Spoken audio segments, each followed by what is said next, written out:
Hinamak na manugang. Kabanata 771. At, mabangis na itinuro ng matabang lalaki si Alex Dixon. Hindi ba itong lalaking ito ang pretty boy na pinalaki mo? Bukod sa gwapo, ano pa kayang pera niya?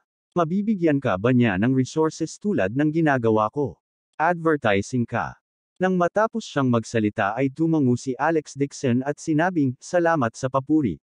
Ang gwapo ko talaga. Alam ng marami ang tungkol dito, pero ngayon mo lang nalaman na pangit ka. Bilang tao, dapat alam mo ang iyong sarili, limitasyon. Nagtawanan ang mga tao sa paligid. Galit na galit si Fatty kaya naging berde ang mukha. Pati ang taba ng kanyang mukha ay nanginginig, at malapit na siyang sumugod at umatake. Sa pagkakataong ito, biglang may tumawa sa gilid. Young Master Lee, bakit magagalit sa ganyang tao?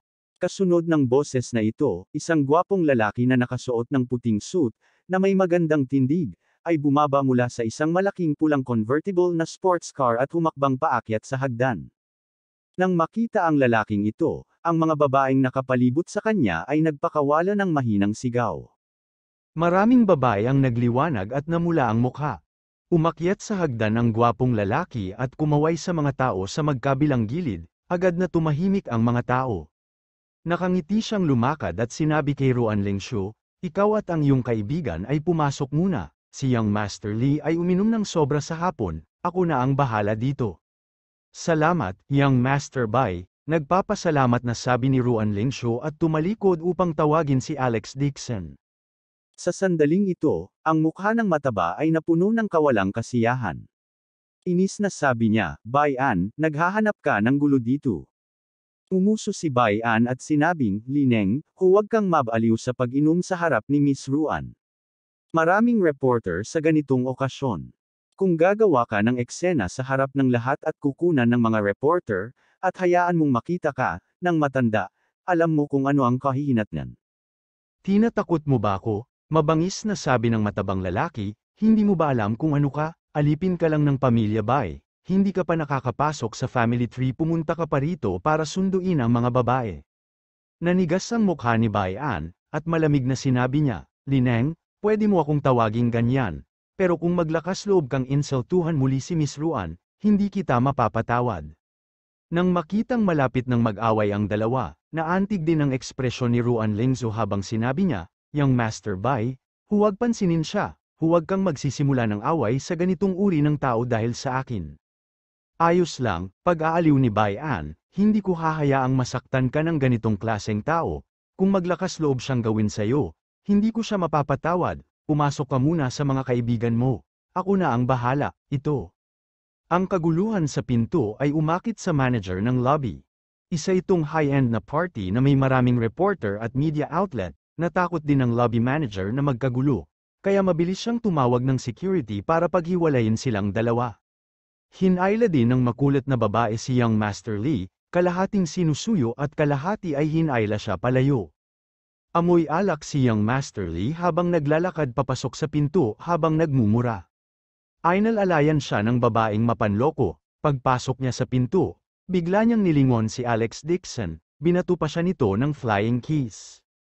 Agad na natigilan si Ruan Lengzo, Mr. Dixon, kilala mo ba ang fiancé ni Lineng? Paano ito posible? Si Alex Dixon ay mayroon ding ulo na puno ng mga itim na linya. Hindi niya kilala ang ganoong kalokohang babae, hindi rin niya maintindihan kung bakit nakita niya ang babaeng ito at kinikilala pa siya. Nag-isip sandali si Ruan Lengzo at sinabing, siguro dahil gwapo ka. Gaano ako kagwapo? Nakita ni Alex Dixon ang seryoso niyang ekspresyon at sadyang gusto siyang asarin. Talagang hindi niya inaasahan na ganoon kasimple si Ruan Lengzo. Hindi rin niya alam kung paano siya nagkasundo sa entertainment industry. Namula ang magandang mukha ni Ruan Lengzo habang nauutal na sinabi, kahit ano paman, mas gwapo ito kaysa sa sinabi sa akin ng pinsan ko, kung hindi ka naniniwala sa akin, tumingin ka sa paligid, medyo marami ang nakatingin sa iyo. Napalingon si Alex Dixon at tumingin sa kanya. Huwag mong sabihin, nakita niya talaga ang ilang celebrities at netizens na nakatingin sa kanya. Agad na sumabog ang kanyang kumpiyansa. Dati, hindi niya masyadong pinapansin ang itsura niya. Nakasuot siya ng casual na damit at madalas na nagsusuot ng mga gamit sa kalye at tsinelas bago lumabas. Ngayon, gusto niyang samahan ng babaeng bida sa piging, kaya espesyal na nagsuot ng itim na suit si Alex Dixon at pumunta pa siya sa hairdresser para alagaan ang kanyang buhok. Biglang nagbago ang ugali niya. Sobrang gwapo, namula rin ang magandang mukha ni Ruan Lingzo. Hindi niya akalain na ganito kaguwapo si Alex Dixon. Hindi katakataka na ngayon lang nagseselo si Young Master Lee. Sa sandaling nakita niya si Alex Dixon, binuksan niya ang flamer mode. Sa entertainment industry, maraming gwapong male celebrities, ngunit maraming tao ang kulang sa hangin ng isang lalaki. Sa halip, lahat sila ay puno ng makeup. Si Alex Dixon naman ay ibang-iba sa mga male celebrity na ito. Hindi lang siya gwapo, malakas din ang ugali. Ito ang pinakakulang sa mga male celebrity. Siya ay pambihira tulad ng isang crane na nakatayo sa isang kaibigan ng mga manok. Siya ay isang ganap na kakaiba. Kaya naman, maraming female celebrities at online celebrities ang nakilala sa kanya nang makita siya. Matapos hilahin si Young Master Lee, lumakad si Bai-an at nakangiting sinabi, "Lingzo, sabay na tayong pumasok." Saglit na nag-alinlangan si Ruan Lingzo at sinabing, "Young Master Bai, salamat sa pagtulong mo sa akin ngayon. Ngunit nagdala ako ng kaibigan, papasok ako kasama ang isang kaibigan." Pinalaki ni Young Master Bai si Alex Dixon at sinabing, ito ay isang high-end na pagtitipon, ang mga katulad niya ay hindi maaaring pumasok ng walang imbitasyon. Pero ayos lang, sasabihin ko sa security guard na siya ang iyong driver, sa ganoong paraan, pwede ka nang pumasok. Hindi ko driver si Mr. Dixon. Bago pa makapagsalita si Ruan Lingzo, naglakad na si Bai-an at sinabihan ang security guard. Nakatingin lang siya kay Alex Dixon nang may paghingi ng tawad. Ayos lang, walang pakialam si Alex Dixon. Sa kanyang opinyon, ang pagkakakilanlan ay hindi mahalaga. Matapos makapasok sa banquet hall, agad na lumapit ang babaeng manager ni Ruan Lingzo at pinakiusapan siyang makihalubilo at mag-toast. Pasaway pa siya. Ngayon pa lang sa pinto, paano ka ba nababastos kay Young Master Lee? Hindi ba't kailan lang, na-offend mo si Young Master Lee? At balak ko siyang hanapin para mamuhunan sa susunod na serye. Kung hindi, bakit dun hindi pumunta ka at hanapin siya? Sorry, walang pagpipilian si Ruan Lingzo kundi ang ibaba ang kanyang ulo at humingi ng tawad. Kalimutan mo na ito, galit na sulyap ng babaeng GK Alex Dixon at sinabing, may ilang kumpanya ng advertising na gustong makipag-usap sa iyo tungkol sa babaeng lead, pumunta ka at uminom. Bagamat hindi ito nagustuhan ni Ruan Lingzo, wala siyang pagpipilian, hinayaan niyang maghintay dito si Alex Dixon sa kasumunod sa likod ng manager niya. Pagkaalis ni Ruan Lingzo, kumuha si Alex Dixon ng isang baso ng alak at humanap ng upuan na may kakaunting tao na mauupuan. Hindi nagtagal pagkaupo niya, biglang umagos mula sa likuran niya ang isang malakas na amoy ng pabango. Napakunot noon ni Alex Dixon dahil sa amoy, pagtalikod pa lang niya ay agad na bumungad sa kanyang mga mata ang isang kahabaan ng puting laman.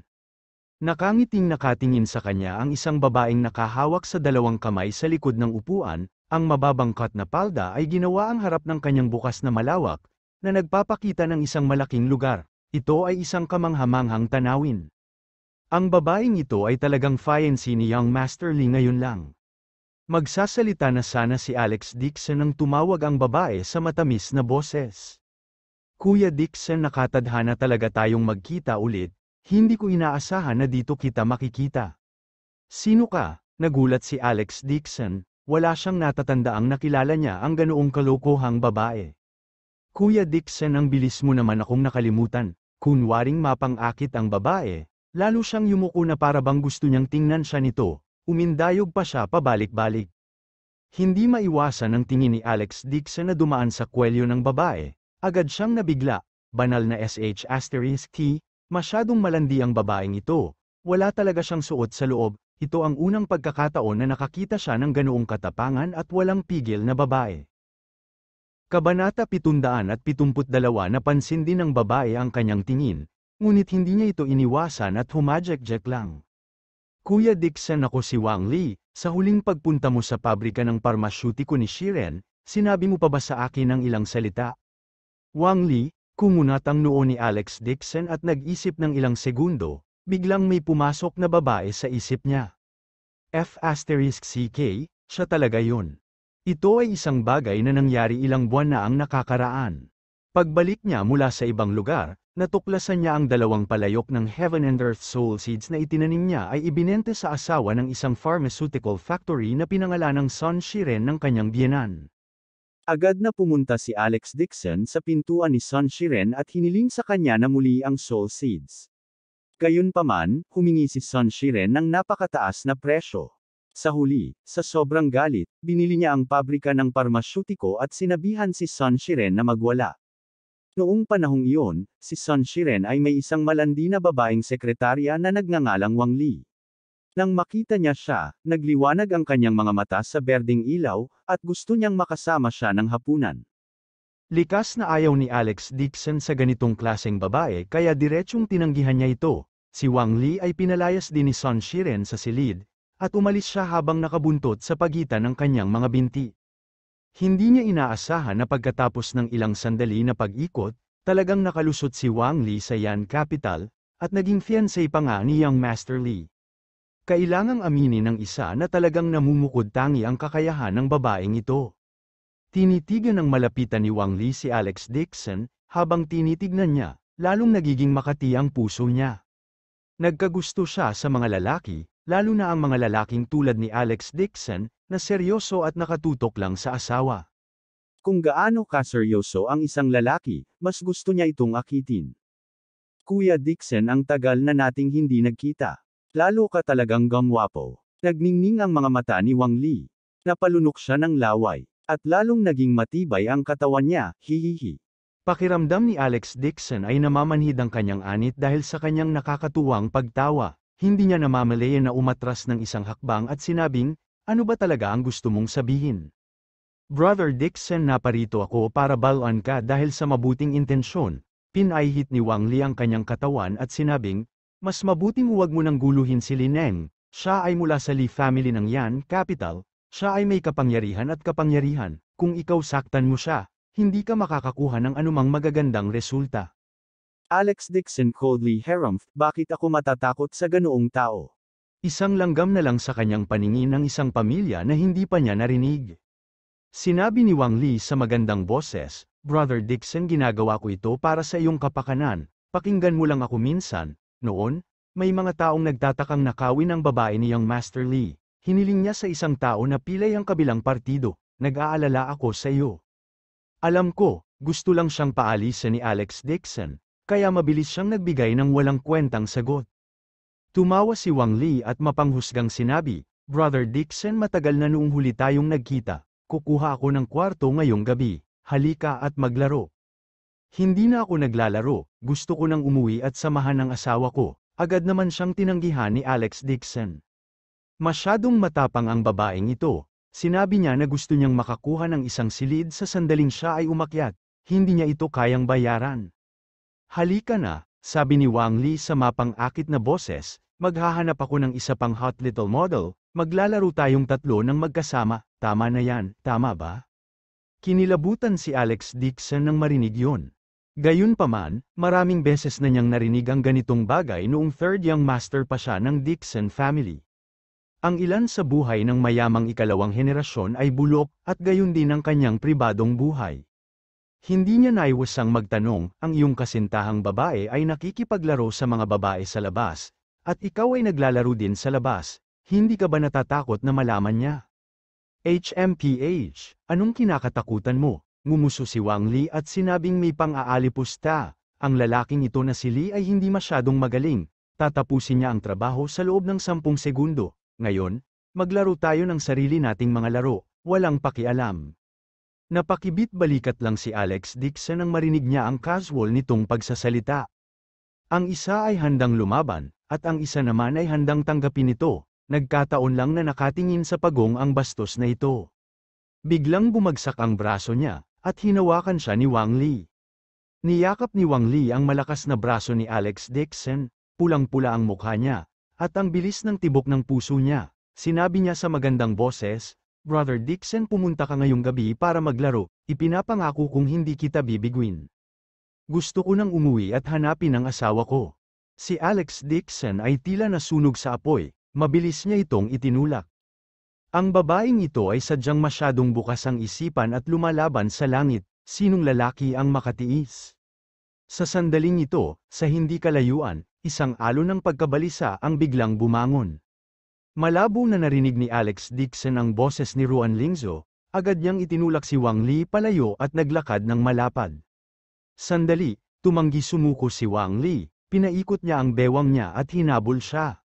Nagbigay ng masculine aura ang ganitong klase ng gwapo at gwapong lalaki, para sa kanya, siya ay tulad ng isang matabang piraso ng karne, at gusto niyang makuha ang kanyang mga kamay sa kanya kahit na ano. Sumiksik si Alex Dixon sa karamihan at nakita si Ruan Lingzo na nakatayo doon na may masamang ekspresyon na parang isang estudyante sa elementarya. Nakahawak sa bewang ang babaeng manager na iyon at may mabangis na ekspresyon. Hindi ba alak lang ang inom? Ayaw mo pa? Si Young Master Bai ang producer-manager ng advertisement mo, ano bang problema kung uminom ka ng ilang baso? Go, bigyan mo si Young Master Bai ng toast at humingi ng tawad kay Young Master Lee, go and give him toast.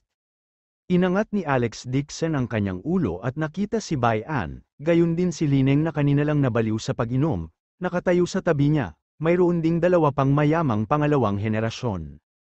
Namumula ang mukha ni Ruan Lingzo habang sinasabi niya, nakaramdam ng mali, nakainom na ako ng 4 na baso, hindi na ako makakainom. Ngumiti si Bai An sa babaeng manager at sinabing, bagaman manager ako ng advertising company, ayos lang kung hindi siya umiinom, hindi bagay sa akin, at most, sasabihin ng iba na nakakahiya ako mismo, kahit ang babaeng celebrity ay hindi ako bibigyan ng kahit ano. Pagkarinig sa kanyang mga sinabi, mas lalo siyang pinag-uusapan ng babaeng manager. Narinig mo ba ang sinabi ni Young Master Bai? Hindi ka man lang nagbigay ng mukha kay Young Master Bai. Kaya paano mo hihilingin sa ibang tao na mamuhunan sa iyo? Bigyan mo ako ng toast kaagad. Hinawakan ni Lineng ang isang tasa na puno ng malabakal na western wine at huminga. Ano ang ibig mong sabihin na hindi ka makakainom? Kung gusto mong mamuhunan, kailangan mong ibigay sa akin ang tasang ito. Kung hindi, hindi tayo mamumuhunan ng 1 sentimo. Nang makita si Ruan Lingzo na pinipilit uminom, agad na lumakad si Alex Dixon at malamig na sinabi, okay lang kung hindi siya umiinom, ilang investments lang at talagang iniisip niya na bagay siya. Ang pinagsama-samang puhunan na wala pang 3 milyon ay hindi man lang ang kanyang pera sa pagkain. Ikaw na naman, bakit hindi ka pa umaalis? This is none of your business. Nakita ni Young Master Lee na siya na naman yun at agad na gustong tumalon at magmura. Natakot si Ruan Lingzo na malagay sa gulo ni Alex Dixon, kaya dali-dali niya itong pinigilan. Mabilis, nakatanggap siya ng 1 tasa na puno ng alak sa kamay ni Young Master Lee at itinaas ang kanyang ulo para inumin ito. Paumanhin, ang baso ng alak na ito ay para sa lahat. Halos mabulunan ng maanghang na dayuhang alak ang kanyang mga luha, ngunit pilit pa rin niyang tiniis. Paano ang CEO Liu, Direktor Zhao, at ang alak ni Young Master Bai? Hinatak ng babaeng manager ang isang mahabang mukha at mabangis na sinabi. Kumunat ang noo ni Bai An at sinabi sa babaeng manager, kalimutan mo na ito, sa tingin ko ay halos tapos na si Lingzo sa pag-inom, lahat ay humarap sa akin at huwag siyang painumin. Salamat, tumingin sa kanya si Ruan Lingzo nang may pasasalamat. Sabi ni Bai An, hindi mo maiiwasan ang toast sa ganoong okasyon, pumunta sa room 288 sa ikalawang palapag at magpahinga. Ako na ang bahala sa lugar na yun, walang tao sa loob. Pagkatapos sabihin yon, tumalikod siya at sinabi sa kanyang assistant, dalhin mo si Lingzo sa ikalawang palapag. Sa pagpasok ni Bai An, binigyan siya ng mukha ng iba at hindi na tinawag si Ruan Lingzo para uminom. Si Ruan Lingzo ay nagpapasalamat sa kanya at lumuha ng pasasalamat, pagkatapos niyang magpasalamat ay umakyat na siya. Halos tapos na rin siyang uminom, at nahihilo siya kahit naglalakad. Susundan pa lang sana ni Alex Dixon nang bigla siyang pinigilan ni Bai An at nakangiting sinabi, hindi mo na kailangang pumunta. Gusto ko siyang alagaan. Umisi si Bai An at nagkibit balikat. Alam mo ang pagkakakilanlan mo. Driver ka lang. Hindi ka qualified na pumunta sa ganoong okasyon. Pwede ka nang umalis. Hindi mo kailangang makialam sa mga gawain ni Lingzu. Pagkasabi nun ay tinawag niya ang manager na parang walang nangyari. Tinuro niya si Alex Dixon at sinabing, chase this loser out. Walang invitation letter ang taong ito.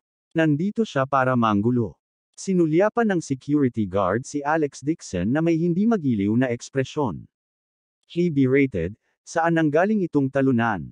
Bakit hindi ka naliligaw?" Umisi si Alex Dixon at sinabing, "Galing ka sa Bai family. I'm afraid you are not an important figure. May ilang bagay na hindi mo naiintindihan, gulo. Tawagan ang Bai family at tanungin sila kung kumusta ang martial arts. Sarado ang paaralan ng Bai family. Halika at kausapin ako muli." Kabanata 773. With that, sinigawan niya ang security guard, "Umalis ka nga." Puno siya ng sigla, hindi rin alam ng security guard ang background niya kaya mabilis siyang tumabi. Napalunok ng mariin si Bayan at nagngangalit ang kanyang mga ngipin.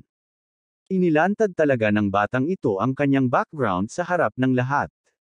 Bagamat Bai ang kanyang apelyido, isa lamang siyang illegitimate child at walang katayuan sa pamilya Bai. Umasa siya sa pagsuso hanggang sa 4th Young Master, Bai Yuanzi, para makakuha ng posisyon ng manager sa kumpanya ng media. Hindi niya akalain na ang brat na ito na may apelyidong Dixon ay talagang mababaliw sa kanya. Gayunpaman, si Bayan ang pinakagalit na galit, ngunit natatakot pa rin siya. Parang hindi banta ang sinabi ni Alex Dixon, marahil siya ay talagang isang pigira. Hindi naglakas loob si Bayan na kumilos ng padalos-dalos kahit sandali. Inutusan niya ang security guard sa mahinang boses, "Bantayan mo siya. Huwag mong hayaang umakyat ang batang ito sa ikalawang palapag. Bantayan mo rin si Ruan Lingzu. Huwag mo siyang pababain at salubungin ang batang ito." Pagkasabi noon ay agad siyang tumawag para maghanap ng mag-iimbestiga sa background ni Alex Dixon. Bagamat si Bayan ay isang maliit na tao lamang sa Bai family, sa network ng mga koneksyon ng Bai family, mabilis nilang malaman ang background ng lalaking lead. TCH, I thought he was some big shot, so matrilocal son-in-law lang pala, mabangis na sinabi ni Bayan, hindi siya umutot, at gusto niyang magpanggap na baboy para kumain ng tigre. Nalaman na ng taong hinahanap niya ang background ni Alex Dixon. Ito pala ay matrilocal son-in-law mula sa isang maliit na pamilya kay Jinling, at itong pamilya ni Lewis ay nawasak na. Tanging ang asawa ni Alex Dixon ang may kaunting kakayahan.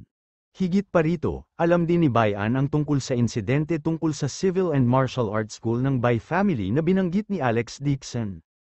Sa totoo lang, si Alex Dixon ang umasa sa Jiang family para ayusin ang usapin kay Li Chenggang, ang principal ng Civil and Martial Arts School, ang nakasakit sa kanya. Bakas sa mukha ni Bayan ang paghamak. Ang Jiang family at ang Bai family ay magkaribal sa simula. Si Alex Dixon ay isang aso lamang ng Jiang family. Ano ang dapat ikatakot kapag ginamit ng aso ang kanyang kapangyarihan? Ang punong guro ng Civil and Martial Arts School, si Li Chenggang, ay hindi miyembro ng pamilya Bai. Sa mata ng pamilya Bai, hindi man lang siya chess piece, kung siya ay pinatay. Gayon din, pero Bai ang apelyido niya. Kung siya ay papatayin, ito ay katulad ng pakikitungo sa Bai family. Paano lalabanan ng pamilya Jiang ang pamilya Bai para kay Alex Dixon? Matapos imbestigahan ang sitwasyon, mas naging walang takot si Bayan. Hindi niya inilagay si Alex Dixon sa kanyang mga mata. Para kay Ruan Lingzu, ang maliit na bituin na ito, si Bayan ay matagal nang nakatutok sa kanya. Gayunpaman, hindi siya kasing tanga gaya ni Young Master Lee, na iginiit na pilit na kunin ang busog. Ang pinakanatuwa ni Bayan pagdating sa pagkuha ng mga babae ay ang proseso. Gusto niyang maging matalino. Ibinato ni Bayan si Alex Dixon sa kanyang isip at tinawag ang babaeng manager. Ilang salita ang ibinulong nito sa kanya. Nang marinig iyon ng babaeng manager ay agad itong napangiti hanggang tenga. "Young Master Bai, guguluhin kita para ayusin ang susunod nating advertisement para sa Lingzu. Talagang aayusin ko ang Lingzu na makipaglaro sa iyo ng maayos. Aakyat ako sa ikalawang palapag at tutulungan kang ayusin ito." As long as she could get the advertising fees, what was the point of a female celebrity sleeping with her? Hindi ba't napaka-normal? Tuma NGO si Bayan bilang kasiyahan, tinanggal niya ang abo sa kanyang suit, tumalikod, at umakyat sa itaas. Pag-akyat niya, sinadya niyang sumilip sa direksyon ni Alex Dixon na may pagkadismaya. Nang makita niya si Alex Dixon na nakaupo sa isang sulok na naglalaro ng phone niya ay agad siyang ngumisi. Itong klaseng kawawang tao, ano pa ang silbi ng pagiging gwapo lang? Kung gusto mong makipaglaro sa mga babae, ang mahalaga ay mayroon kang pera at kapangyarihan. Ang isang talunan ay nararapat lamang na kumain ng mga tira. Ngumuso ng masama si Bayan at kinuha ang kanyang telepono para tumawag. Hello, Director Zhao, nagbukas ako ng private room sa second floor. Halika at maglaro ka kapag may oras ka mamaya. Aakyat muna ako at aalagaan ko ang maliit na bituin na iyon na may apelyidong Ruan. Siya ay isang maliit na bituin. At wala siyang background. How dare she put on airs for US? She's a celebrity, di ba para paglaruan lang namin siya? Don't worry, I have a way para makinig siya ng masunurin. Last time, nung naglalaro kami ng ganyang gamot na parang babae, nilagay ko, ang alak na iinuman ni si Ruan Lingzo ay ginagarantiyahan ko na wala pang 5 minuto, masusunog siya. Ha ha ha, ha ha ha, Direktor Zhao, aakyat muna ako at mag-enjoy. Pwede mo namang tawagan si Boss Wu at CEO Liu mamaya. Sabay-sabay tayong magtikim. Kung tungkol sa pakikipaglaro sa mga babae, syempre, dapat i-share ng lahat. Tama, pagdating ng oras, kukunan natin ng video ang kahinaan ni Ruan Lingzo, gagawin natin siya. Nang matapos si Bayan sa pagtawag, tuwang-tuwa siyang naglakad papunta sa ikalawang palapag. Ngayon, kailangan niyang ibagsak si Ruan Lingzo. Inusisa na niya ito. Si Ruan Lingzo ay hindi pa nagkaroon ng kasintahan, kaya lalo siyang nasa sabik. Sa hindi kalayuan, malamig ang mga mata ni Alex Dixon. Ang kanyang spiritual sense ay kumalat na sa buong venue, at narinig din niya ng malinaw ang mga salita ni Bayan. Hindi niya inaasahan na itong si Bai, na may marangal na anyo sa ibabaw, ay talagang isang halimaw na nakabalat kayo. Niloko niya si Ruan Lingzo hanggang sa siya ay nasa bilog. Nagpaplanong ay droga siya sa kanyang likuran, at nakahanap pa ng grupo ng mga lalaki na magkakasama. Tumayo si Alex Dixon na may taimtim na ekspresyon at naglakad patungo sa ikalawang palapag na may malalaking hakbang. Ding, huminto ang elevator sa ikalawang palapag at dahan-daang binuksan ang pinto. Dalawang malalakas na security guard ang nakatayo sa pintuan, isa sa kanila ang security guard sa unang palapag, sigaw niya nang makita si Alex Dixon. Bakit ka nandito? Hindi ba sinabi ni Young Master Bai na magwala ka? Ang ikalawang palapag ay hindi lugar para sa mga talunan tulad mo. Bago pa siya makatapos, inabot ni Alex Dixon ang kanyang kamay na parang kidlat at hinawakan ang kanyang leeg. Biglang nagmukhang manok ang security guard na nahawakan ang leeg, na natili siyang nakatitig at naghahabol ng hininga. Nagbago ang mukha ng ibang security guard. Agad niyang dinampot ang electric baton at gustong hampasin si Alex Dixon. Hindi man lang siya pinansin ni Alex Dixon, sinampal niya ito pabalik. Natamba ang security guard dahil sa sampal, parang kahoy na tulos, nahulog siya sa lupa. Nang makitang sinampal ni Alex Dixon ang kapareha na walang malay, natakot ang security guard na nahuli niya at takot na tumingin kay Alex Dixon. Big, kuya, please spare my life. Si Young Master Bai ang nagsabi sa akin na bantayan ko ang pinto. Hindi ka daw niya papayag ang umakyat, para hindi siya maistorbo habang nakikipaglaro siya, mga babae. Napahigpit ang hawak ni Alex Dixon sa kanyang leeg at malamig na sumigaw, nasaan na? I will bring you there. Sa sobrang takot ng security guard ay kinilig siya at mabilis na pumayag. Pinalipad siya ni Alex Dixon gamit ang isang sipa at inutusan siyang manguna. Ang unang palapag ay ang bulwagan ng pagtitipon, ngunit ang ikalawang palapag ay ang bulwagan ng pagtitipon. Ito ay isang iba't ibang mga high-end na chartered na silid na may madilim na mga ilaw at soundproofing facility na napakaganda, at walang anumang mga bintana, at lahat sila ay nakaharap ng mga brick. Ang layunin ng pagsasaayos ay napakalinaw, na kung saan ay gawin itong maginhawa sa gulo. Nanginginig ang security guard habang dinala niya si Alex Dixon sa isang pinto. Itinuro niya ito at nakangusong sinabi. Kuya, maraming tao sa loob, lahat sila mayaman at makapangyarihan, gusto mo ba talagang pumasok?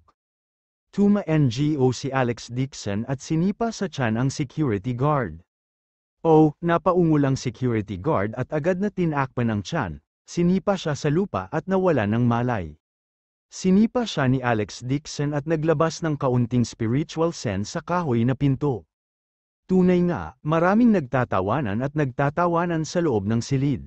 Napaatras siya ng 2 hakbang at biglang iniunat ang kanang paa. Sinipa ang pinto. Boom! Ang makapal na dilaw na pinto na gawa sa peras ay sinipa, at ang kadena ay naputol. Pumasok si Alex Dixon na nakataas ang ulo. Napakaganda ng pagkakaayos sa private room, ang mga ilaw sa kisame ay patuloy na kumikislap, at ang silid ay napuno ng amoy ng usok at alak, pati na rin ang malakas na amoy ng mataas na uri ng pabango.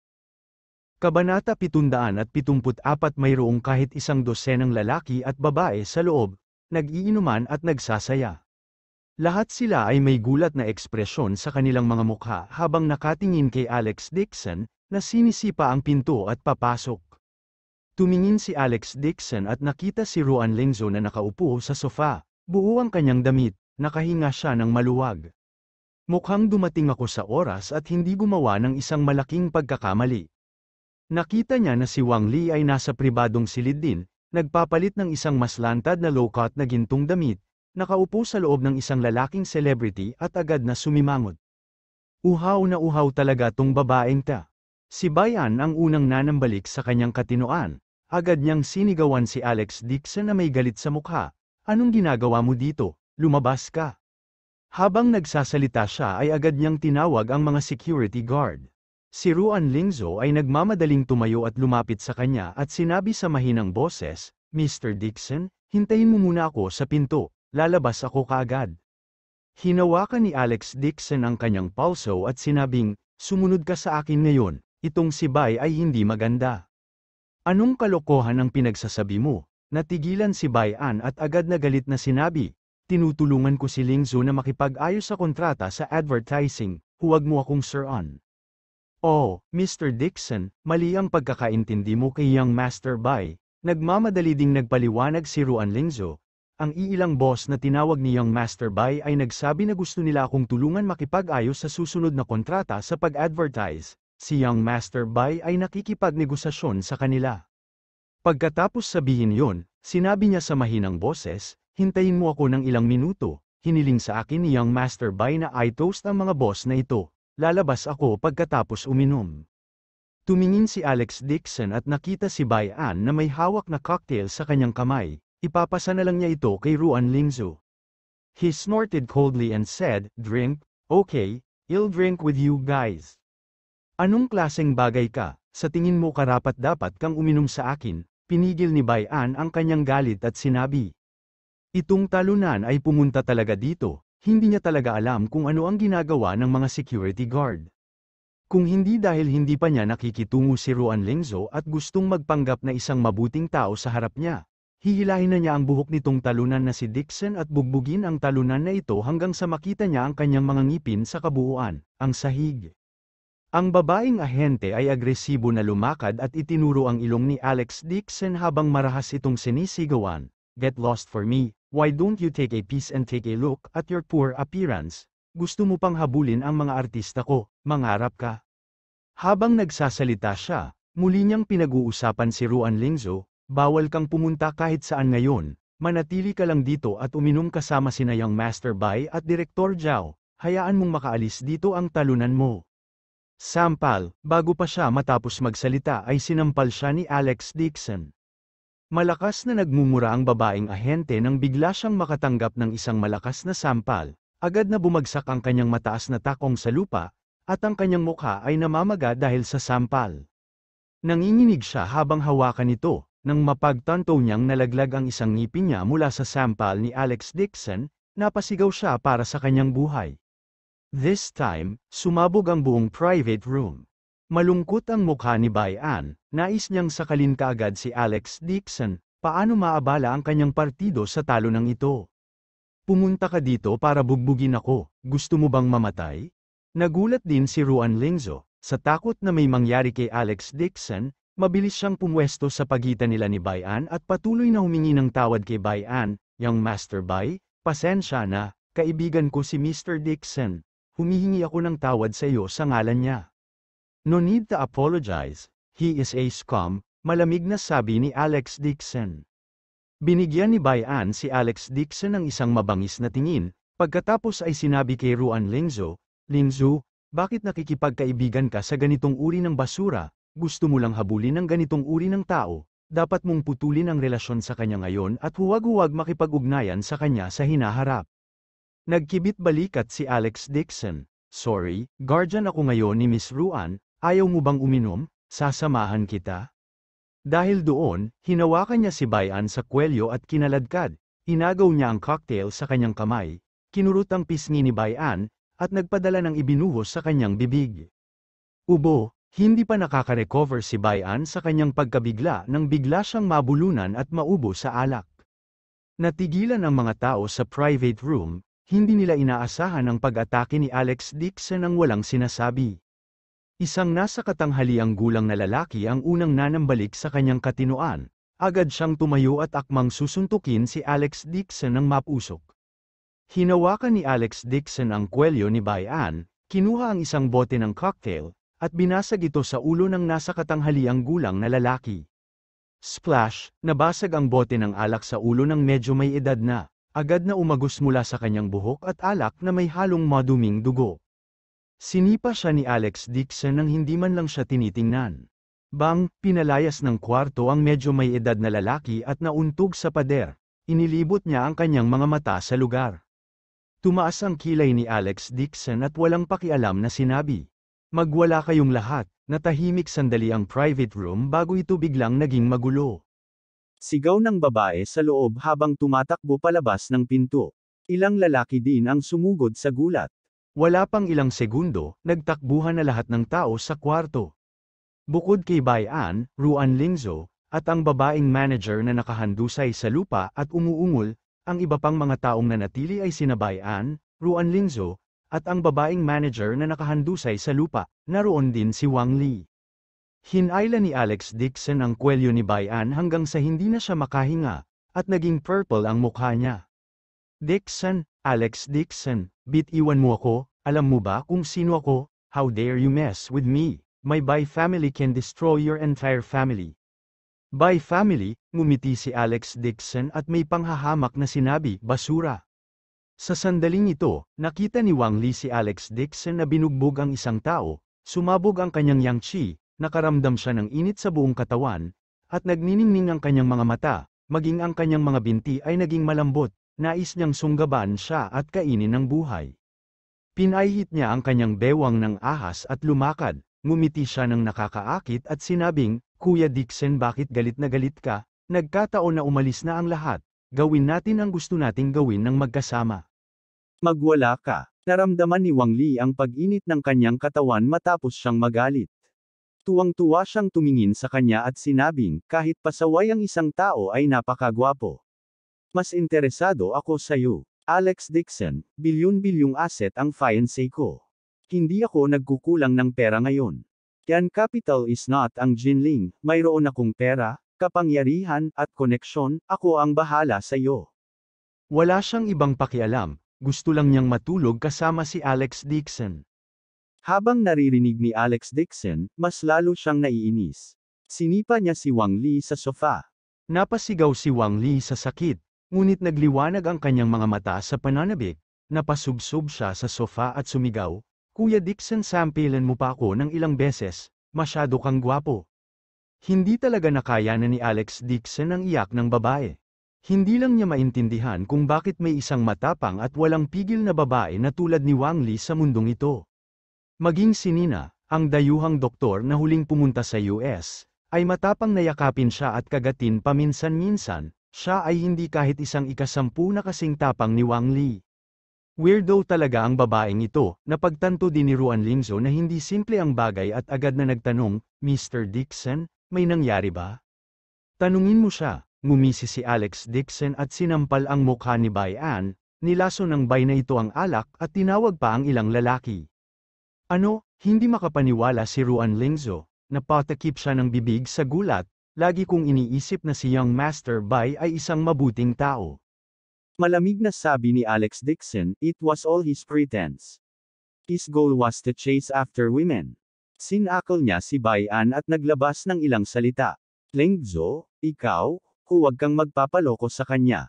Ang ganitong klase ng kalokohan, hindi kanya kayang bigyan ng kahit anong mali, at humingi ng tawad sa akin kung hindi, masisira ang iyong ad." Umiti si Alex Dixon nang hindi maganda. "Ibinunyag mo na ba ang tunay mong kulay? At tinatakot mo ako?" Kabanata 775. Napalunok ng husto si Bayan, nanganga ang kanyang mga ngipin at sinabing, sinasabi ko ang totoo. Lumabas ka at alamin kung gaano ka-impluwensya ang Chanzi Media sa Yan Capital. Kung nasaktan ako, dito magtatapos ang kanyang karera sa pag-arte. Sa hinaharap, dun hindi man lang mag-isip tungkol sa pagkuha ng anumang kakaiba. Pagkatapos sabihin niyon, lumingon siya at sinabi kay Ruan Lingzo, basta makinig ka sa akin mula ngayon, ginagarantiyahan ko na susuportahan kita bilang isang superstar. Mabilis na sabihin sa talunan na ito na bumitaw at lumuhad at humingi ng tawad sa akin. Dumating na sa puntong ito, walang pakialam si Bayan sa pagkuha ng mga babae at magpadala ng binyantaan si Ruan Lingzo. Sa anumang kaso, hindi siya natatakot sa isang maliit na tanyag na tao. Mahigpit na sumimangot si Ruan Lingzo at nag-alinlangan sandali bago umiling. Kung ikukumpara kay Bayan, mas nagtiwala siya kay Alex Dixon. Dahil kung wala si Alex Dixon, kontrolado pa rin ni Washali ang pamilya Ruan, si Alex Dixon ang naging benefactor ng kanilang pamilya. Nasira man ang kanyang acting career, tatayo pa rin siya sa panig ni Alex Dixon. Nababaliw ka na ba? Sinaktan mo si Young Master Bai. Simula ngayon, hindi ka na makakakilos. Galit na galit ang babaeng manager kaya napasigaw siya sa lupa. Pumirma ako ng 1 taong kontrata sa TNC Media, humingi ka kaagad ng tawad kay Young Master Bai ngayong gabi. Pumunta ka sa kwarto ni Young Master Bai kung hindi, tuturuan kita ng leksyon.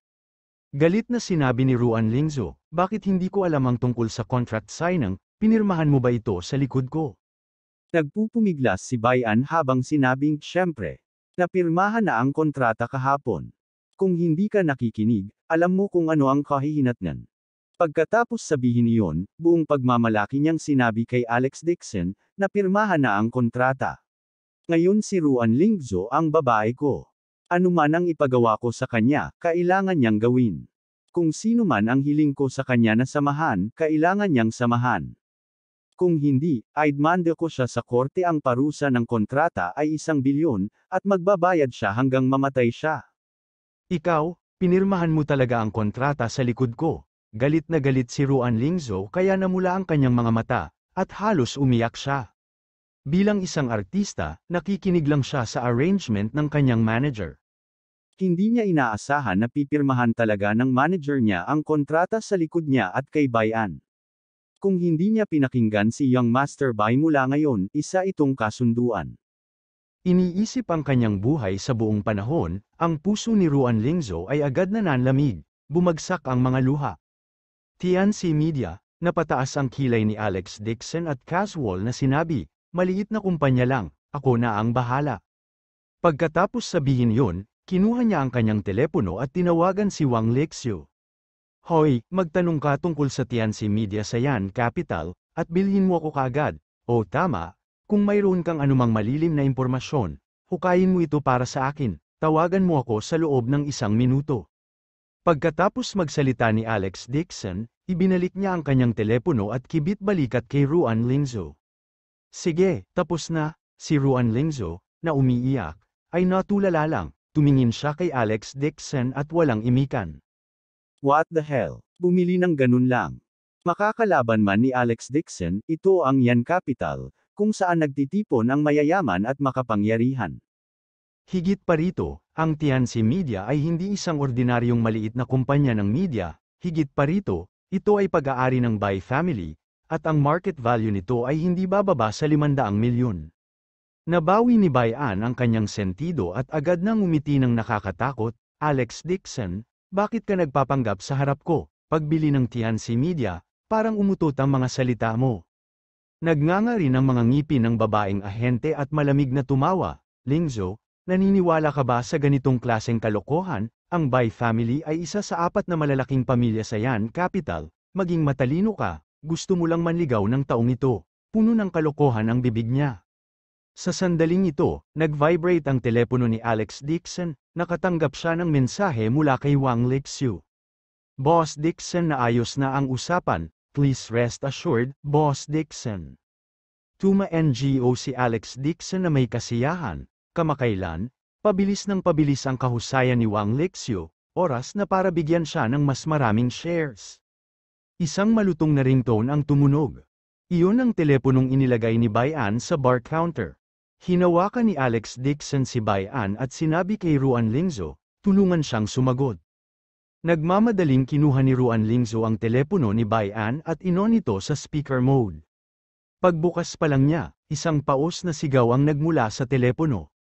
Manager Bay, may nangyari, ang Tiansi Media ay binili ng isang misteryosong big boss ngayon lang, ang gulo ngayon ng kumpanya, Manager Bay, nasaan ka na, bumalik ka kaagad. Hindi alam ang kumpanya, ngunit ang kabilang partido ay naglantad din ng maraming impormasyon sa media. Kahit na ikaw, isang adik sa droga at isang babaeng celebrity, ay nakahanap talaga ng 7 o 8 saksi. At ikaw at ang ilang mga boss ay ang pagkakaroon ng isang partido ay ipinadala din sa pulisya, at ngayon ang kumpanya ay nagulo ang pintuan ng kumpanya. Paano ito posible? Natigilan si Bayan sa kinatatayuan. Namutla ang kanyang mukha.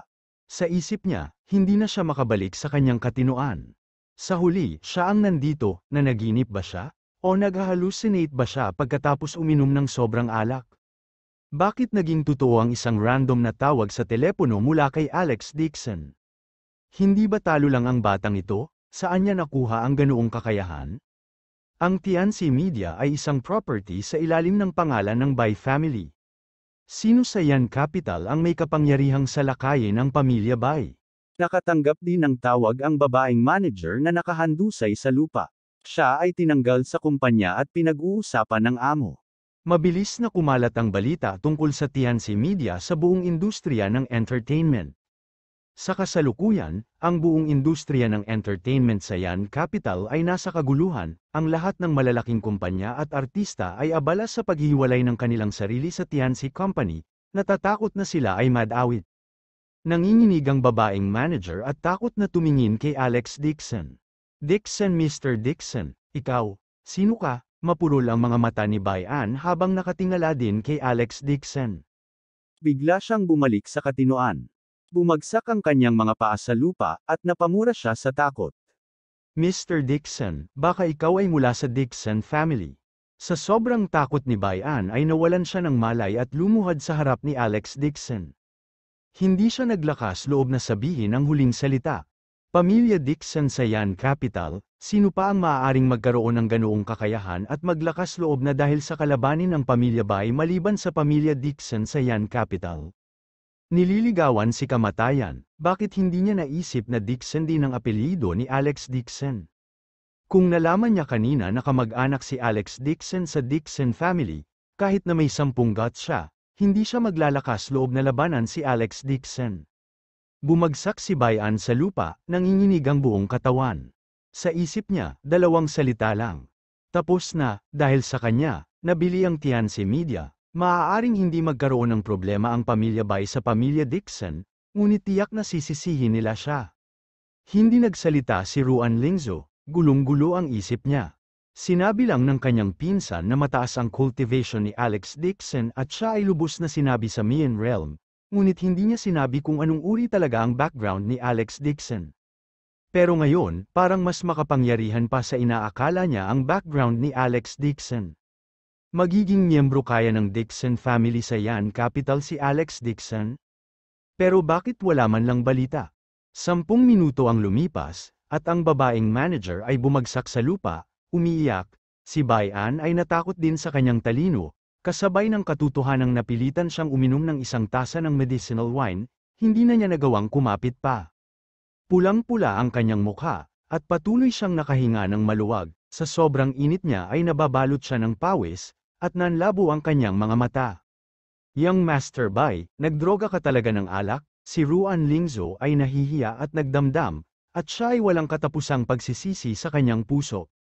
Isipin na noon pa man ay gusto niyang mabuting tao si Young Master Bai, at halos pumayag pa siyang pumunta sa kanyang bahay para maglaro. Binasag ni Alex Dixon ang katahimikan at dinampot ang 1 bote ng alak sa mesa at sinabing, ayaw mo bang uminom ngayon lang? Halika, ituloy natin habang may oras pa. Naamoy niya ito. Tama nga, ang bote ng alak na ito ay hinaluan ng gamot. Perpekto, kinaladkad ni Alex Dixon si Bayan at itinutok ang bote sa kanyang bibig. Nilinggan ang buong bote ng alak. Abangan ang susunod na kabanata.